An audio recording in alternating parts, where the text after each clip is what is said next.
Un an après la chute de Mohamed Bazoum au Niger, qu'est-ce que le général Tiani et les siens ont pu changer dans la gouvernance du pays et de quoi le futur nigérien sera-t-il fait? Analyse des 12 mois de transition au pays de Sénikounche avec nos invités déjà au plateau. Anani Sossou est avec nous aujourd'hui. Monsieur Sossou, bonjour.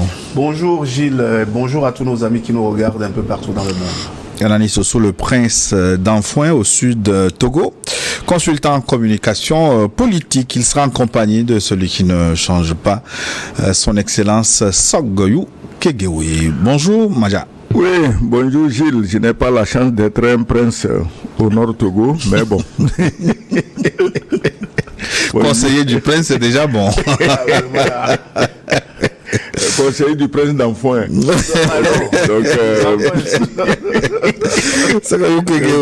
Est journaliste, ancien ambassadeur, il nous fait le plaisir d'être au bateau encore une fois aujourd'hui. Niger, Tiani prépare de grosses surprises. Un an après la chute de Bazoum, c'est le thème du jour et vous êtes autorisé à contribuer à la richesse de cette émission en nous envoyant vos contributions. Vous le savez, c'est via WhatsApp. Le numéro +228 96 08 43 43. Si vous nous suivez en direct ce dimanche à midi à 13h, je me ferai le devoir de relayer vos contributions. Et si c'est en différé que vous nous recevez, c'est possible également via notre chaîne YouTube. C'est le moment de nous soutenir en likant cette émission. C'est un geste simple mais qui protège nos propos. Faites-le en même temps pour ne pas oublier. Oui, likez. Et puis, abonnez-vous à notre chaîne si ce n'est pas encore fait pour recevoir nos émissions dès qu'elles sont disponibles. Et n'oubliez pas d'activer la cloche de notification et puis partagez New World Forum pour porter loin la voix de cette Afrique qui change, la voix qui célèbre le premier anniversaire de l'arrivée au pouvoir du général Tiani. Donc justement, un an après le renversement de Mohamed Bazoum, quels sont les actes posés par le général Tiani qui marquent la rupture avec l'ancien régime? Il en a parlé lui-même dans un discours à la nation d'une quinzaine de minutes. Mais qu'est-ce qui a retenu votre attention en tant qu'observateur averti de la vie publique? Anani Sossou, qu'est-ce que vous pouvez nous dire de positif dans la gestion du pouvoir du général Tiani? Oui, il faut dire qu'en un an, beaucoup de choses ont été faites au Niger. On ne s'y attendait pas. D'abord, le premier exploit du général Tiani, c'est de transformer un coup d'État en une révolution populaire qui a reçu l'assentiment et l'adhésion de toutes les populations. Ça, c'est déjà un exploit parce qu'il arrive des coups d'État où les populations sont foncièrement contre, mais c'est le contraire qui s'est produit. On a vu dans les rues, que ce soit à Niamey, à Zender ou dans d'autres localités, à Dosso ou dans d'autres localités du pays, on a vu l'alliance populaire. Et ce qui a encore marqué l'esprit. Mais est-ce que c'est du fait du général Tiani ou c'est la CEDEAO qui a provoqué finalement cette révolution populaire avec ces sanctions qui ont été décidées? Non, avant même les sanctions, les premières heures qui ont annoncé même le coup d'État, c'était une liesse populaire. Et la CEDEAO n'est venue qu'accentuer cette ferveur nationaliste qu'on a retrouvée dans les rues de Niamey, d'un peu partout. Et puis on a vu cette veille que les Nigériens, la jeunesse a observé en gardant les institutions de la République. C'était déjà une grande prouesse.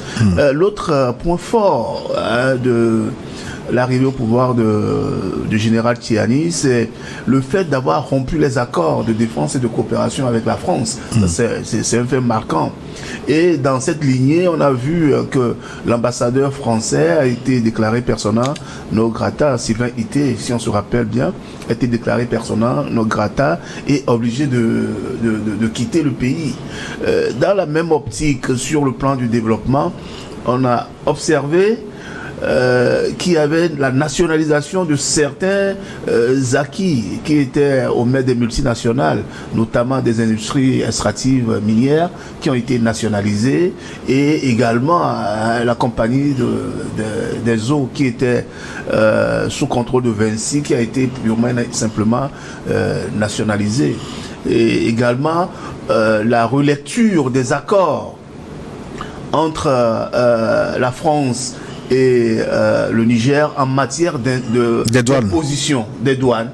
C'est-à-dire que les entreprises françaises installées au Niger ne paye pas les impôts au Niger, mais paie les impôts en France.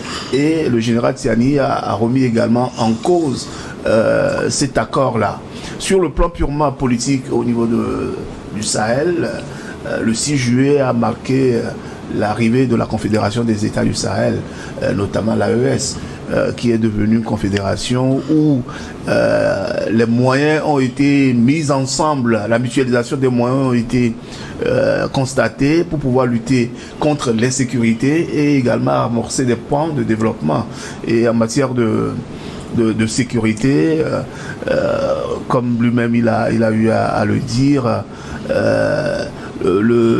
l'armée a été équipée, a été formée et il y a une montée en puissance de cette armée-là, notamment dans la lutte contre le grand banditisme et également dans le lutte gourmand contre les terroristes et au niveau du bassin du lac Tchad.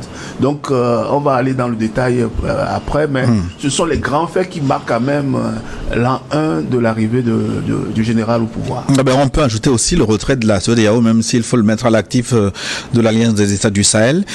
Excellence Sagoyou Kegewe, on ne vendait pas très cher sa peau, la peau du général Tiani, lui qui n'était que président, lui qui ne dirigeait que la garde présidentielle. On pouvait supposer qu'il était moulé comme Mohamed Bazoum dans les manœuvres france-africaines, mais après on a le pouvoir, on a constaté un Tiani révolutionnaire, un Tiani qui a mis le couteau dans le cordon ombilical avec l'ancienne colonie et qui a pris des décisions courageuses. Un an après, qu'est-ce qui retient votre attention? Moi, je dirais que vous demandez qu'est-ce qui a changé. D'abord, le fait que des terroristes ne soient pas reçus sur le tapis rouge à la présidence pour après aller massacrer les populations en brousse, je crois que c'est un avantage certain pour le peuple nigérien. Le président au palais reçoit les terroristes, leurs chefs, sur instruction de forces extérieures, celles-là d'ailleurs qui nourrissent et entretiennent les terroristes, on les reçoit. Le bon sens voudrait qu'après cette rencontre avec le président, les terroristes se calment. Ils ne se calment pas, ils deviennent plus virulents parce que leurs objectifs, c'est les ordres qu'ils reçoivent. Il n'y a pas de terroristes, je l'ai toujours dit. Il n'y a pas de terroristes, il n'y a pas de djihadistes. Il y a les mercenaires de la France pour déstabiliser l'Afrique noire, soi-disant francophone, pour que ce pays continue à nous exploiter sans fin.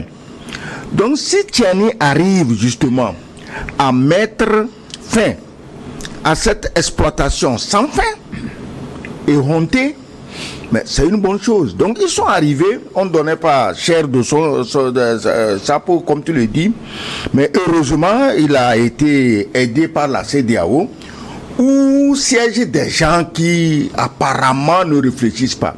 Puisque les représentants de tous nos pays sont là-bas, normalement quand il y a un problème dans un pays, on devait demander aux représentants du pays qui connaissent le terrain, quelle est selon vous la solution la meilleure. Non, ils agissent en hors-sol, ils n'ont aucun contact avec la réalité et la CEDEAO se permet, dans son incapacité, de copier l'arrogance de son maître de Paris et de menacer d'attaquer alors que eux-mêmes, ils sont en proie à tous les terrorismes de la terre. Donc Tiani est venu, on ne pariait pas grand-chose pour lui et son équipe, il n'est pas seul, c'est une équipe, c'est des gens qui travaillent en équipe. Il est venu et pas à pas, il a défait des nœuds qu'on croyait éternels. On a mis dehors les armées d'occupation et ces armées étaient les vrais mercenaires. Les armées d'occupation de la France, des États-Unis, en réalité, c'était les vrais mercenaires, c'était les vrais terroristes. Parce que c'est eux qui, par le ciel, contrôlaient le territoire nigérien, voyaient tout ce qui se passe, mais n'ont jamais dit à l'armée nigérienne, voilà.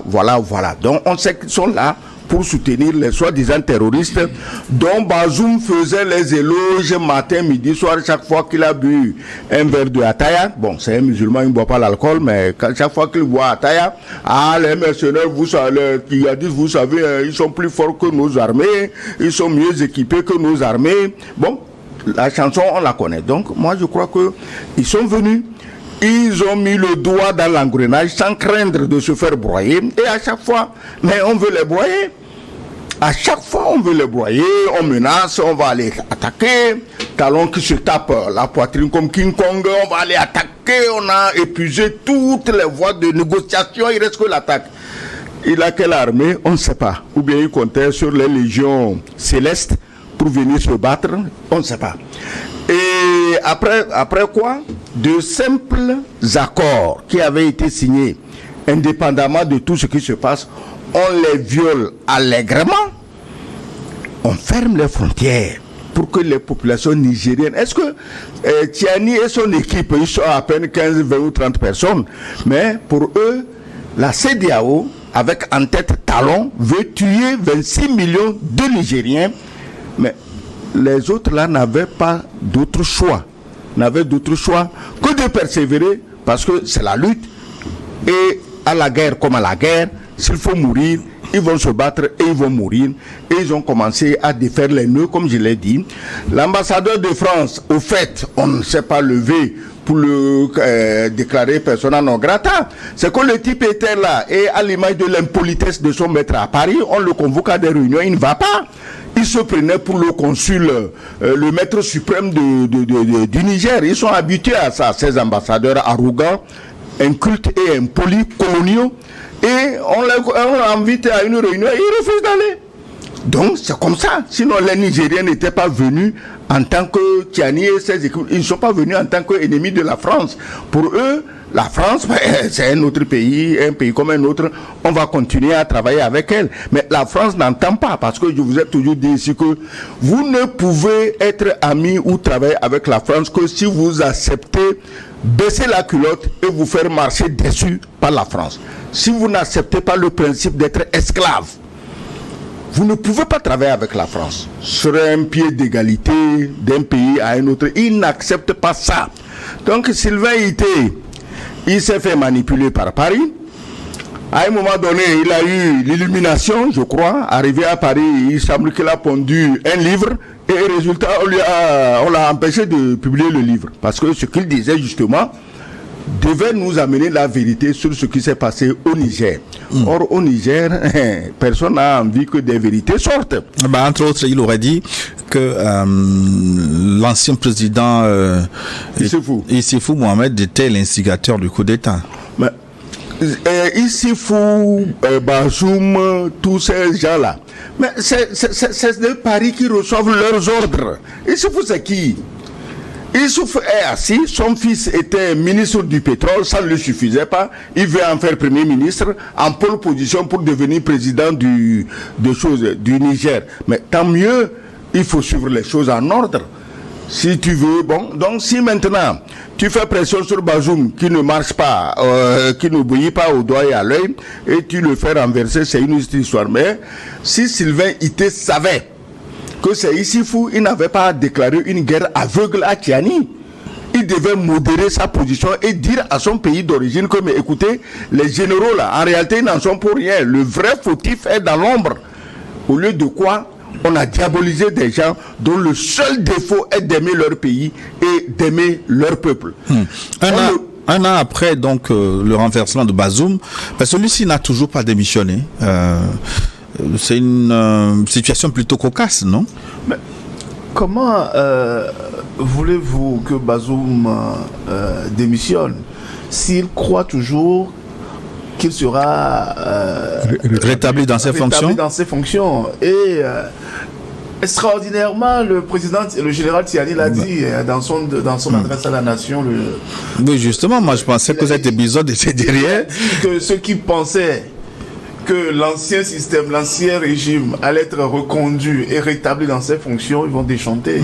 Il a même dit au président, ça veut dire que le projet existe toujours. Oui, le projet existe. Notamment, la CEDEAO n'a jamais dit officiellement que son armée en réserve n'allait plus attaquer.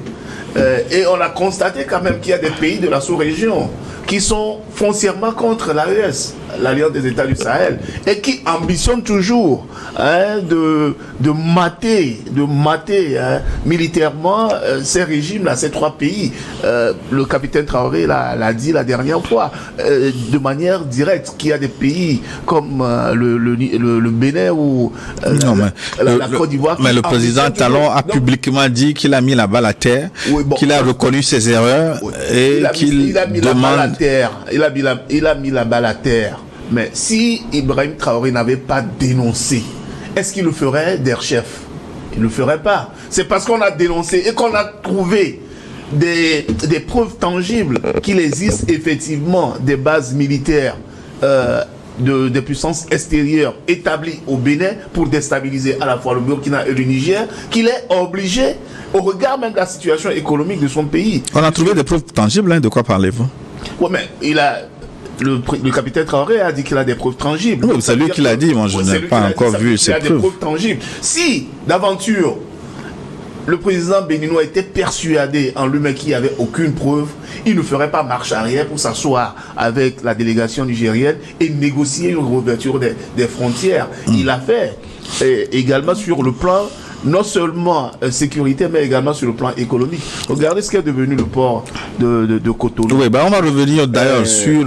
voilà. Donc, en ce qui concerne donc Bazoum, Bazoum ne peut pas démissionner parce que là où il est en résidence surveillée, mais il se croit toujours chef d'État et croit que c'est illégitime. Ceux qui gouvernent le Niger à l'heure actuelle sont illégitimes. Et d'ailleurs, ces anciens maîtres, notamment l'ancienne puissance coloniale, croient toujours dur comme fer que Bazoum demeure le principal interlocuteur du Niger vis-à-vis de la France. C'est pour ça d'ailleurs qu'ils ne considèrent pas tout ce que les autorités actuelles font au Niger, l'ex-puissance colonisatrice ne les considère pas du tout. Oui. C'est une très bonne chose qu'elle ne les considère pas parce que eux aussi, ils s'en foutent de la France, comme dirait l'autre, le russe, Tolstoï. Mais ils s'en foutent de la France.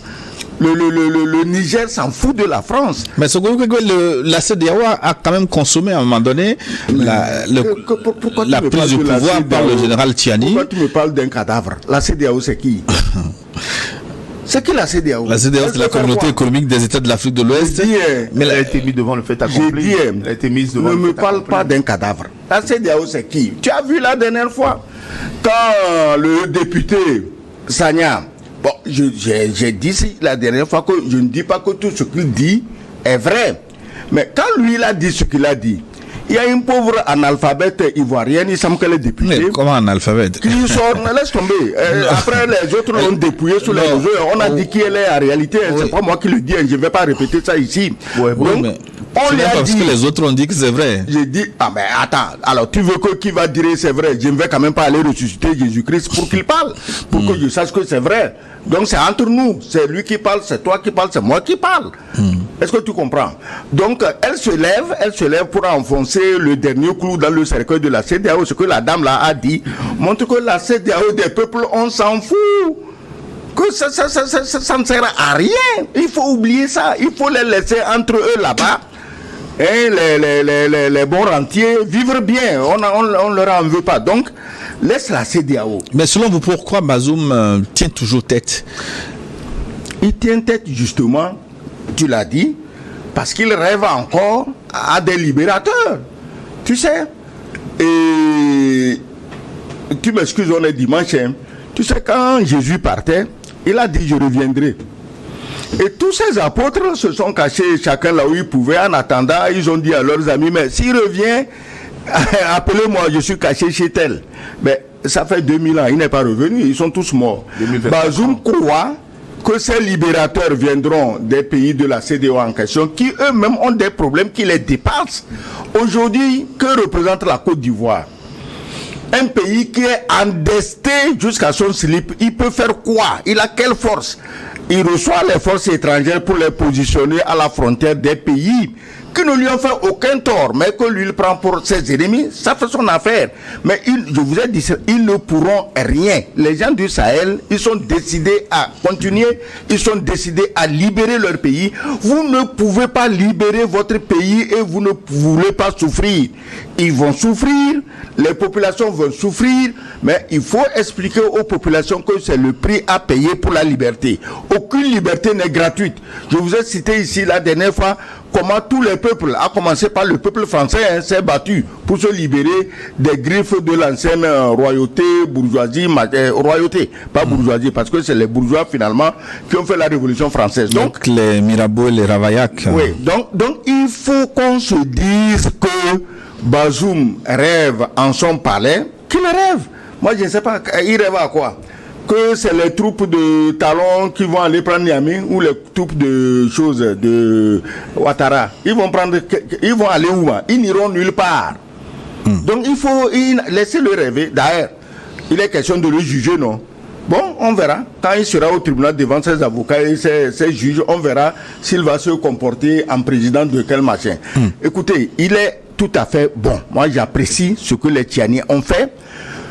De lui donner tout le respect dû à son rang, de le laisser dans un palais confortable, ce qui est normal, mais que lui soit là-bas et continue à narguer les gens qui, eux, peuvent faire tout ce qu'ils veulent de lui, ça fait son affaire.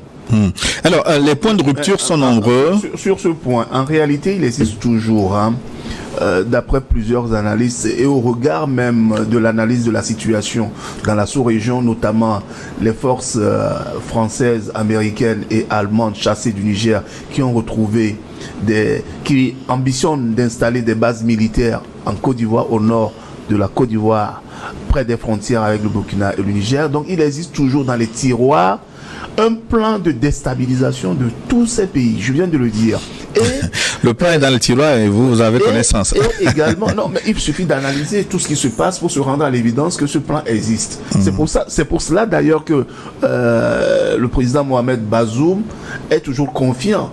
Puisque lui aussi il apprend qu'il y a des troupes positionnées par-ci par-là, etc. Donc il se dit ça va arriver, ils vont les prendre en sandwich, ils vont les déstabiliser. Mais ce qui conforte encore le plus ces données, c'est le général Vincent qui disait qu'il faut reconquérir l'Afrique.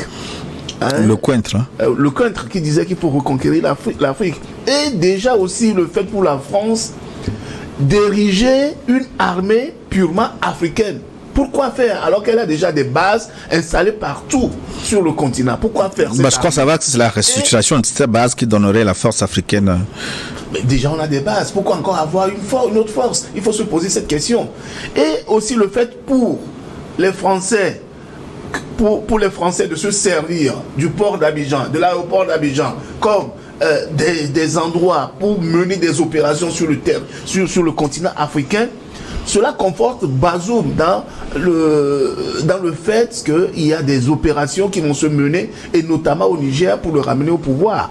Donc, il y a tout ça là, il faut mettre les choses côte à côte pour arriver à la conclusion. J'étais en train d'évoquer les points de rupture. Ils sont très nombreux. On a parlé des Américains, des Français, des Allemands.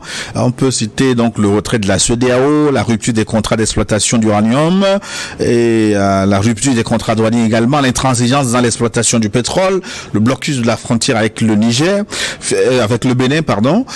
Finalement, est-ce que le Niger ne se fait pas trop d'ennemis autour de lui, Sogoyou Kegegwe?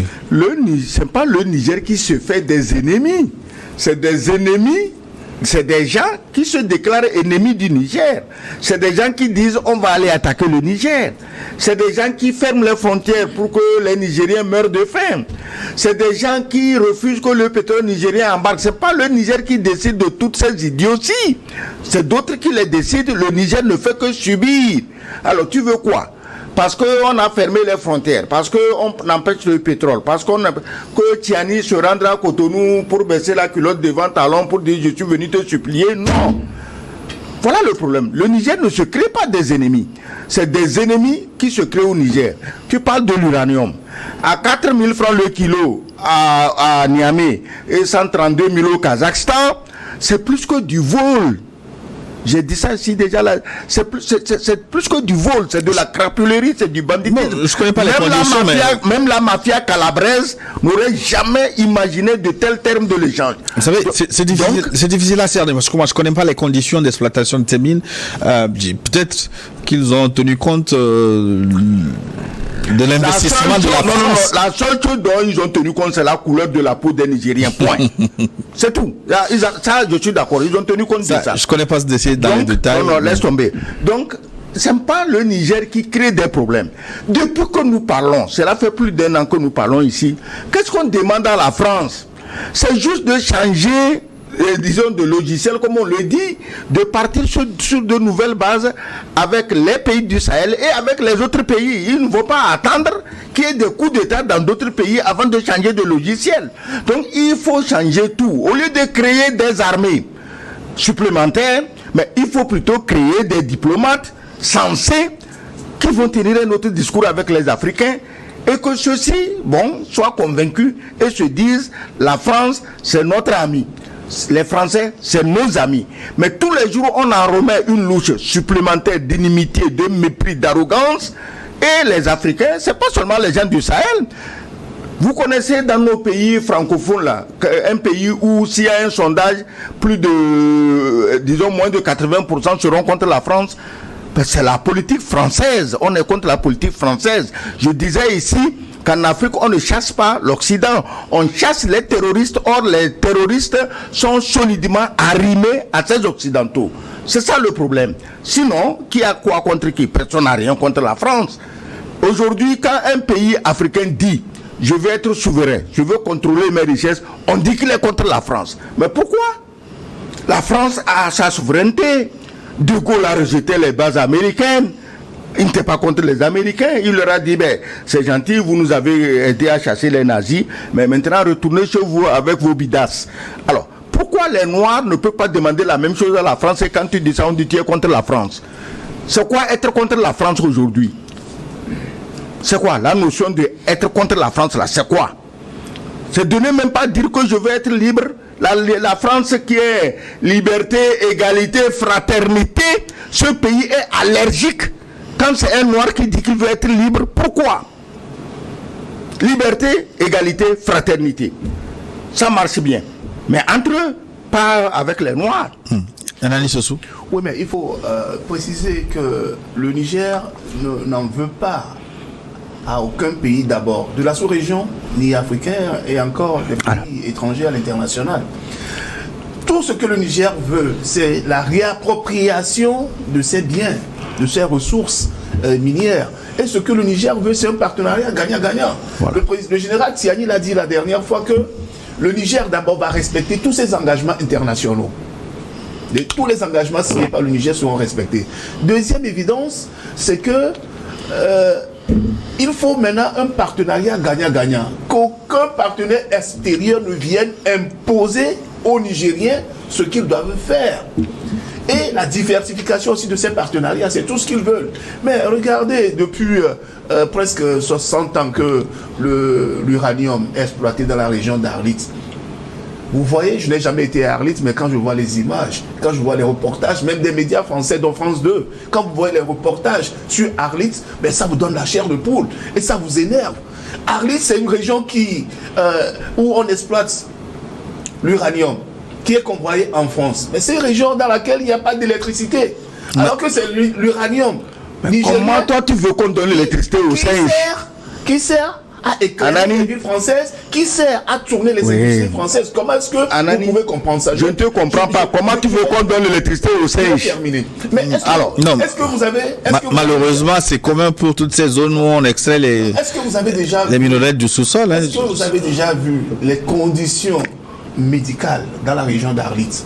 Vous avez vu le nombre de personnes malades à cause de l'exploitation de l'uranium dans la région d'Arlit? Vous avez déjà vu qu'à Arlit, il n'y a pas d'eau potable. Alors que l'uranium, Areva d'abord, puis Orano ensuite, qui ont exploité durant des années, durant des dizaines d'années, des minerais qui leur ont servi, peuvent avoir des programmes sociaux pour ces régions, notamment l'école, l'eau potable, l'électrification. Ils ne l'ont pas fait. Pire encore, il faut voir la route qui mène d'Arlit à Niamey. Mais ça vous révolte à un moment donné. Donc, les généraux... Ça s'appelle la responsabilité sociale d'entreprise. Et ses amis qui ont pris le pouvoir à Niamey ont vu l'ampleur du désastre causée par les pouvoirs d'Issifou et de Bazoum. C'est pour ça qu'ils ont pris leurs responsabilités en disant mais ça suffit, à un moment donné, il faut sonner le tocsin pour dire non. Il faudra que les Nigériens se réapproprient leurs biens et qu'ils en bénéficient, ce qu'ils n'ont jamais fait depuis des années. Donc, quand vous voyez même à Imouraren, une autre région dans laquelle on exploite la plus grande mine, la plus grande mine d'uranium, mais vous allez vous révolter que ce sont des populations qui cherchent encore à manger. Et le pire, c'est que ces populations-là, que ce soit à Arlit ou à Imouraren, ce sont des gens qui ne sont pas des employés de ces régions-là, mais on amène la main de l'extérieur pour travailler dans ces régions. Oui, mais je voudrais prendre non, prenez-moi 5 minutes pour m'expliquer un truc simple. Alors, Excellence Ogoyou Kegewe, en français facile, pourquoi les minerais, les ressources du sous-sol des autres leur profitent? Je prends l'exemple de l'Arabie Saoudite, de Qatar, des Émirats Arabes Unis. Pourquoi ils deviennent riches avec les ressources du sous-sol, alors qu'en Afrique, ça amène à la pauvreté? Non, c'est ce que j'ai dit ici la dernière fois, et un esprit bien éclairé m'est tombé dessus à bras raccourcis. Je dis ceci, que dans la tête de la France, il est impossible de laisser les Noirs s'enrichir comme les Arabes. Je l'ai dit, je le répète, puisque j'ai des éléments pour conforter mes dires. Et tu sais, renseigne-toi, quand en Arabie Saoudite, on sort un baril de pétrole qui coûte $50, mais la compagnie qui exploite peut-être, je n'ai pas les chiffres, peut-être elle a $10. Mais en Afrique, quand on exploite le baril qui coûte $50, c'est le pays propriétaire qui se retrouve avec 50 centimes. Mais pourquoi les Africains acceptent ces contrats? Mais si tu n'acceptes pas, tu es chef d'État, on fait coup d'État, non? Pourquoi ne font-ils pas coup d'État dans les autres pays? Mais parce que dans les autres pays, ils sont mieux organisés que nous les Noirs. Parce que les Noirs, c'est quoi? Le Noir, il est assis. Quand un Blanc vient voir le Noir, il dit, ah, toi, tu es gentil, hein, le corbeau et le renard. Ah, toi, tu es gentil, tu es aimable. Bon, et il est prêt à aller tuer son frère. Parce que le Blanc lui a dit qu'il est gentil. Les Arabes ne raisonnent pas comme ça. Les Arabes, eux, mais excuse-moi le terme, c'est des fanatiques. Entre eux, ils se protègent. Mais justement, le problème, est-ce qu'il n'est pas là? Est-ce qu'il ne faut pas pointer l'inorganisation des Noirs, l'inimitié entre eux, plutôt que l'instinct de domination des autres? Oui, l'instinct de domination des autres les aide à ne pas être organisés. Regarde, comment tu es. Oui, mais les autres sont dans leur rôle, peut-être. Tu es témoin. On est témoin des faits actuels. Comment tu veux que quelqu'un qui a un passeport nigérien, burkinabé, malien, s'érige contre ces officiers qui sont en train de rétablir ces pays dans leur bien? Il se dit burkinabé, mais il est contre Ibrahim Traoré parce que Ibrahim Traoré veut débarrasser le Burkina des terroristes et développer le pays. Il se dit nigérien, mais il est contre Tiani parce que Tiani veut l'indépendance du Niger. Donc, et quand tous ces gens-là, ils sont dans cet état d'esprit, ils sont où? Ils sont protégés par ceux qui, justement, ne veulent pas qu'on s'entende. Tu imagines un Saoudien caché à Paris ou à Abidjan en train de comploter contre son pays, mais ils vont envoyer lui couper la tête là-bas. Donc, en définitive, le problème, ce sont les Africains aussi, non? Oui, mais c'est les Africains, mais c'est la façon dont ils ont été formatés par l'esclavage, par la colonisation, la néocolonisation, l'exploitation et la domination. Voilà comment l'Africain a été formaté depuis au moins 500 ans. Oui, mais ce n'est plus l'Africain. Et les religions. Et il y a les faits historiques qui font que nous subissons cet assujettissement et cet asservissement de manière résiliente. Notamment, comme vient de l'indiquer l'ambassadeur, je ne sais pas qu'il allait rebondir là-dessus. Notamment, il y a les 400 ans d'esclavage qu'on a subi. L'esclavage est passé. Laisse-moi développer mon idéologie. Il y a l'esclavage, et puis après il y a la colonisation avec toutes ces affres, ces brimades qui nous ont asservis. Il y a le néocolonialisme et surtout au temps de la colonisation, regardez comment est-ce qu'on nous a dépourvus de notre culture, comment est-ce qu'on nous a dépourvus de notre identité. Tout ça fait que nous n'avons pas une culture de citoyen, une culture nationaliste. On n'en a pas. Parce qu'on nous a toujours dit... Ah, même pas honte de nos... Mais non, et c'est une réalité. Mais on nous a fait croire que tout ce qui vient de l'extérieur, c'est ça qui est le bien. Regardez notre système éducatif jusqu'à présent. Moi, je me rappelle encore, au collège, au lycée, à l'université, On nous faisait bûcher la carte de France par cœur. On connaissait tous les empereurs, tous les rois français, notamment les Louis XIV, les Napoléons, on les connaissait. On connaissait tous les départements et toutes les régions de France par cœur. On connaissait la géographie et l'hydrographie de la France par cœur. On connaissait la culture de la France par cœur. On connaissait l'art culinaire de la France par cœur. On nous a toujours dit que la France c'est une ville, c'est la ville, Paris c'est la ville lumière. Et ce formatage-là a fait que nous avons renié notre identité, notre propre culture. Quand tu demandes quelle est la superficie du Togo à un élève togolais, il ne peut pas te le dire. Quand tu vas lui demander par exemple quels sont les pères fondateurs du Togo, ils ne te le diront pas. Quels sont les grandes figures qui ont lutté pour l'indépendance du Togo, ils ne te le diront pas. Quels sont les fleuves qui drainent le Togo et quelles régions, ils ne te le diront pas. Non, mais il y a 40-50 ans, votre argument tenait encore, mais à l'heure d'Internet aujourd'hui. Ce n'est pas une question de 40-50 ans. Je vais te dire pourquoi. Mais pourquoi on ne peut pas se réveiller? Pourquoi le sommeil continue? Parce que nous héritons de nos grands-parents, nos parents ont hérité de nos parents, et nous aussi, nous héritons de nos parents. Nos enfants aussi vont hériter encore de nous. Donc, si on a déjà cette mentalité que tout ce qui vient de l'extérieur est meilleur par rapport à ce que nous produisons, à ce que nous faisons, ben c'est grave. Regardez aujourd'hui, quand on voit au niveau des religions, je ne veux pas aborder ce sujet, mais tu m'y pousses. Non, je voulais l'aborder moi. Tu m'y pousses. Quand on voit aujourd'hui, dans les églises en Occident, les reliques, on applaudit, on s'agenouille devant la statue de la Vierge Marie, de Jésus, de Saint Joseph, de patati, de patata, on s'agenouille. Et puis on prie. Et on croit que le miracle va descendre du ciel là-dessus. Mais chez nous aujourd'hui, dès qu'un Africain va dans son village et qu'il verse une simple eau par terre, on va dire que c'est satanique. Parce qu'on nous a mis dans la tête que tout ce que nous faisons, c'est satanique. Et que nous n'avons même pas de Dieu d'ailleurs. On n'a pas de Dieu. Quand on va et que nous avons nos statuettes que nous adorons, on nous dit que non, c'est satanique, il n'y a pas Dieu dedans. Pendant ce temps, mais le blanc, l'archevêque, le pape est devant une statue de Jésus, de Marie, de je ne sais pas qui, et il prie cela. Mais vous voyez ce qu'on appelle le lavage de cerveau systématique, c'est tout ça qui a fait que nous n'avons pas de personnalité en Afrique, nous n'avons pas une culture de nationalistes et de citoyens. On va clôturer cette parenthèse. Pourquoi on ne peut pas exploiter les Arabes comme les Noirs? Les Arabes ont une religion. Pourquoi on ne peut pas exploiter les Indiens, les Chinois? Ils ont leur religion. Les Occidentaux ont leur religion. Les Occidentaux ont leur religion. Les seuls qui n'ont pas de religion, qui embrassent toutes les religions venues des quatre coins de la planète, c'est les Noirs. Au Togo, tu trouveras des chrétiens, des protestants, des choses, des arabes, des musulmans, même des juifs, des sites, des sunnites, des juifs, tu trouves tout ça, tout ce bordel, tu le trouves dans nos pays. Donc toi, tu es là, tu es mon frère, tu es musulman, je suis chrétien. Déjà, il y a un problème qui se pose entre nous. Or, si on avait une religion dans laquelle nous sommes nous deux, il y aurait plus d'harmonie entre nous.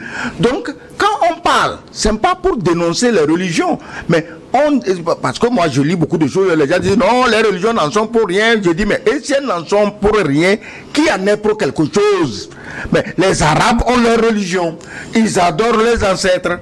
On te cite le prophète, les Abou Bakr, les choses, mais c'est les ancêtres des Arabes dont ils sont très fiers.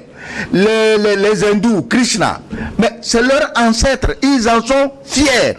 Les Chinois avec Bouddha, mais pourquoi en Afrique il n'y a rien? Non, mais en Afrique, il y a beaucoup de choses. Comment je vous prends votre exemple, vous, un pays qui avait réussi quand même à garder beaucoup de, comment on dit, de souvenirs culturels et cultuels. Non, mais il y a des choses que tu ne sais pas. Toi, tu vois les apparences. Moi, je te donne un exemple. Il y a, par exemple, les Evala, d'où nous revenons. Tout le monde est fier parce que là, c'est un sport. Mais quand il y a l'initiation des jeunes filles, est-ce que tu sais que des soi-disant prêtres catholiques installés dans la région de la Kara détournent ces jeunes filles leur refusent d'aller dans les lieux sacrés kabyens, ils les détournent, ils les amènent à l'église, ils leur prennent et l'argent et des moutons, je parle de l'église catholique, ils leur prennent ça, et si tu parles, on dit non, que toi tu es un suppôt de Satan. Mais si je suis suppôt de Satan, laissez-moi, moi je suis très fier de mon Satan, laissez-moi tranquille. Vous, votre religion. Mais on a vu ce qui s'est passé à Paris il y a 2 jours. C'est ça le christianisme. C'est ça. C'est ça le christianisme. La dégénérescence, les fameuses valeurs occidentales, et c'est ça qu'on nous amène ici. Aujourd'hui, Gilles, est-ce que tu sais que si tu es PD, le visa français est gratuit? Voilà ce qu'on est en train de nous amener. Et quand tu en parles, on dit non, c'est toi le problème. Alors que toi, tu cherches une solution. Parce qu'ils sont peut-être persécutés. Moi, je donne les raisons pour lesquelles... Qui les persécute? Qui les connaît même? Mais moi je dis en matière de sexe, c'est privé, chacun mène sa vie privée. Mais ça se gâte quand on dit il faut que les PD, les homosexuels, les transgenres sortent pour manifester. Non, ambassadeur, est-ce que toi tu manifestes? Je ne suis pas d'accord avec toi sur cet aspect. Nous sommes des Africains. Non, je te demande même pas d'être d'accord. Nous sommes des Africains. Oui. Et nous avons nos valeurs, nos cultures, nos traditions, qui ne respectent pas forcément les traditions des autres. Pourquoi on veut forcément nous imposer ce qui n'est pas dans nos habitudes, ce que nos ancêtres n'ont pas fait, ce qui n'est pas du ressort de notre vivre ensemble, de la morale? Pourquoi on veut nous l'imposer? Soit eux, ils le font chez eux, on ne dit pas non. Mais qu'on veille nous dire qu'il faut un droit de l'homme qui impose dans nos constitutions le fait de reconnaître l'homosexualité, la gestation pour autrui, comment on appelle ça? Oui, pour autrui, oui, c'est ça. La gestation pour autrui, la GPA. Qu'on nous dise qu'il faut les transgenres, que des femmes deviennent des hommes, que des hommes deviennent des femmes. Et, excusez-moi, moi je suis un Africain pur et dur. Moi je vais encore au village tout le temps pour verser de l'eau par terre. Mes ancêtres n'ont jamais fait ça. Mes ancêtres ne m'ont jamais appris ça. Comment vous voulez que moi j'accepte cela et que j'accepte cela à mon fils qui est devenu un transgenre, un homosexuel, et que subitement on va condamner par exemple le Togo parce que le Togo a légiféré dans ce sens-là pour punir sévèrement l'homosexualité. On va refermer cette parenthèse. Je vous promets une émission là-dessus. Oui. On va clôturer avec Bazoum pour cette première partie. Il me reste 3 minutes pour que vous analysez quand même, en dehors de tout ce qui est détricoté, il y a quand même de nouveaux accords qui sont conclus, notamment un accord douanier entre l'AES et le Togo. Désormais, si je veux simplifier les choses, les douanes, le traitement des services douaniers, ça se ferait pour le pays de l'AES comme si on était au Togo. Oui, mais attends, c'est une question de bon sens. C'est ce que tous les pays africains devaient faire. C'est-à-dire qu'on est en temps de crise, on cherche solution à la crise, on aurait pu faire ça même avant. Parce que nos pays, regarde, c'est des confettis, des petites miettes, nos pays. C'est en se mettant ensemble qu'on aurait un peu de force. Depuis cette crise artificielle, avec des terroristes artificiels, avec des violences artificielles, mais le Togo a eu quand même le mérite de garder la tête sur le cou pour dire non, on ne va pas punir nos frères parce que quelqu'un assis quelque part dans son palais avec son mari veut nous dicter ce que nous devons faire chez nous. Est-ce que ça ne va pas à l'encontre des directives de la CEDEAO? Mais je t'ai dit d'aller au diable avec la CEDEAO. Que c'est du n'importe quoi. Anani dit que le diable n'existe pas. Le diable n'existe pas, et pourtant. Et tu as vu le spectacle avec Guy Marius Sagna. Je dis, il leur a dit les 4 vérités. La CEDEAO, c'est qui? C'est personne.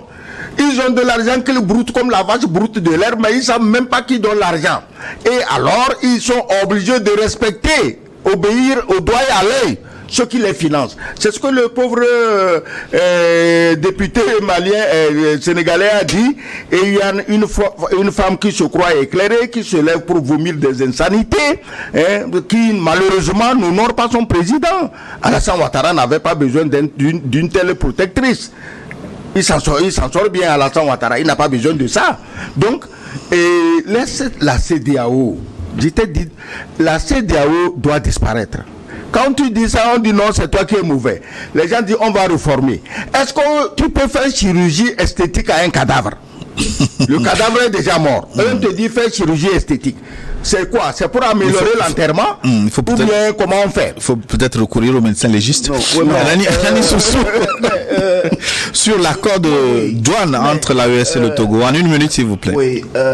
Pourquoi qu'est-ce que ça dit, la charte fondatrice de la CEDEAO? La libre circulation des personnes et des biens. Première chose. Pourquoi aujourd'hui tous les pays africains cherchent à se fondre dans la ZLECAf? C'est pour pouvoir commercer. La zone de libre-échange. Dans ce libre-échange. C'est ça. C'est ça que le Togo, le Niger, le Mali et le Burkina sont en train de faire. C'est la simplification des directives douanières. C'est parce que le Togo sert de port pour les pays de l'Interland. Et on a constaté que les formalités administratives sont trop lourdes.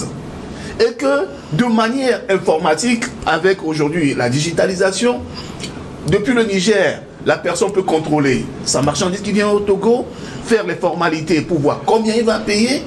Et également, le Togo veut essayer d'aider ces pays-là à ne plus payer tellement cher, pour qu'il y ait une simplification, pour respecter notamment la charte fondatrice de la CEDEAO, et également pour respecter le libre-échange de la ZLECAf.